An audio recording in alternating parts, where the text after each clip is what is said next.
స్పష్టంగా చెప్పినాం. కాంగ్రెస్ టీఆర్ఎస్ రెండు కూడా వేరువేరుగా ఉన్నాయి, భిన్నంగా ఉన్నాయి. ఇద్దరు సిద్ధాంతాలు కూడా ఒకటే. టీఆర్ఎస్ అధికారంలో ఉన్న 10 ఏళ్ళు అదే ఎంఐఎం పార్టీతో అంటగాగింది. అదే ఎంఐఎం పార్టీకి అసెంబ్లీలో విపరీతమైన ప్రయారిటీ ఇచ్చింది. ఒక దశలో ఎంఐఎం పార్టీనే ప్రతిపక్ష పార్టీగా చేయాలని చూసిరు మీరు. 7 ఎమ్మెల్యేలు ఉన్న వాళ్ళకి గంట మాట్లాడేందుకు అవకాశం ఇద్దరు. 3 ఎమ్మెల్యేలు ఉన్న మాకు 3 నిమిషాలు కూడా ఇవ్వకపోదురు. మీరు కూడా అప్పుడు అక్బరుద్దీన్ గారు మీరు అనుమతిస్తే మాట్లాడతామని మీరు చెప్పుదురు. ఇప్పుడున్న ముఖ్యమంత్రి కూడా అదే చెప్తుడు. ఒకవేళ అక్బరుద్దీన్ ఓవైసీ గారు అనుమతిస్తే నేను తెలుగులో మాట్లాడతా అని చెప్తున్నాడు. అందుకనే మీరు అధికారంలో ఉన్న 10 సంవత్సరాలు కూడా మీరు చేసిన అవే పొరపాట్లు ఇవాళ అధికారంలోకి వచ్చినటువంటి కాంగ్రెస్ పార్టీ రేవంత్ సర్కార్ కూడా అవే పొరపాటు చేస్తూ ఉంది.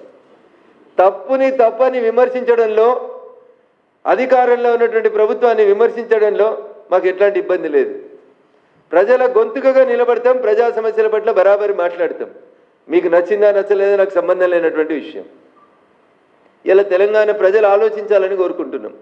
GO 111 పరిధిని ఎత్తేసి దాన్ని కాంక్రీట్ జంగల్గా మరో భాగ్యనగరాన్ని ఆక్సిజన్కి దూరంగా చేసేటువంటి కుట్ర చేసినటువంటి టీఆర్ఎస్కి ఇవాళ 400 ఎకరాల గురించి మాట్లాడడాన్ని నేను తప్పుపడతలేను. కానీ నీ వీపు నీకు ఎందుకు కనబడతలేదు కేటీఆర్ అని అడుగుతున్నా.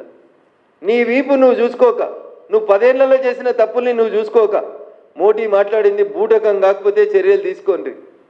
మోడీ తన చిత్తశుద్ధిని నిరూపించుకోవాలి. పెద్ద పదాలు ఎందుకు కేటీఆర్ గారు? మేము కూడా అనొచ్చు కదా. మరి ఈ రాష్ట్రంలో ఉన్న కాంగ్రెస్ గురించి మాట్లాడుండ్రి, ఢిల్లీ గురించి ఎందుకు మాట్లాడుతారు? ఢిల్లీకి మీకు ఏం సంబంధం? మీకు ఒక్క ఎంపీ కూడా ఇవ్వకుండా మిమ్మల్ని సున్నాకు పరిమితం చేసిరు కదా ప్రజలు. మీరెందుకు మోడీ గారి గురించి మాట్లాడుతున్నారు? పొద్దున్న లేస్తే మోడీ గారి నామజపం లేకుండా మీరు ఒక్కరోజన్నా ఏమైనా మాట్లాడుతుర్రా? మీరు కానీ మీ ప్రెస్ మీట్లలో కానీ మీ ఎక్స్ పోస్టులలో కానీ మీరు మోడీ గారి గురించి మాట్లాడచ్చు, మేము కేటీఆర్ గురించి టీఆర్ఎస్ గురించి మాట్లాడొద్దా? మేము మాట్లాడిన దాంట్లో తప్పుంటే చెప్పుండ్రి. GO 111 ఎత్తేయలేదా మీరు? నేను మళ్ళీ అడుగుతున్నా, మీకు ఫామ్ హౌస్ GO 111లో లేదా కేటీఆర్ గారు? కేవలం 10% మాత్రమే కన్స్ట్రక్షన్ చేయాలన్నటువంటి GO 111 ఎత్తేసి దాన్ని కాంక్రీట్ జంగల్గా మీరు అనుమతులు ఇచ్చుకుంటూ పోలేదా? ఫామ్ హౌస్ లేని ఎవరికి GO 111లో? కేటీఆర్ గారికి లేదా? హరీష్ రావు గారికి లేదా? కవలకుంట్ల కవిత గారికి లేదా? ఇంకెంతమంది ఎమ్మెల్యేలకు ఉందో, ఎంతమంది మాజీ మంత్రులకు ఉందో ఒకసారి లిస్ట్ ఇవ్వమంటే ఇస్తాం.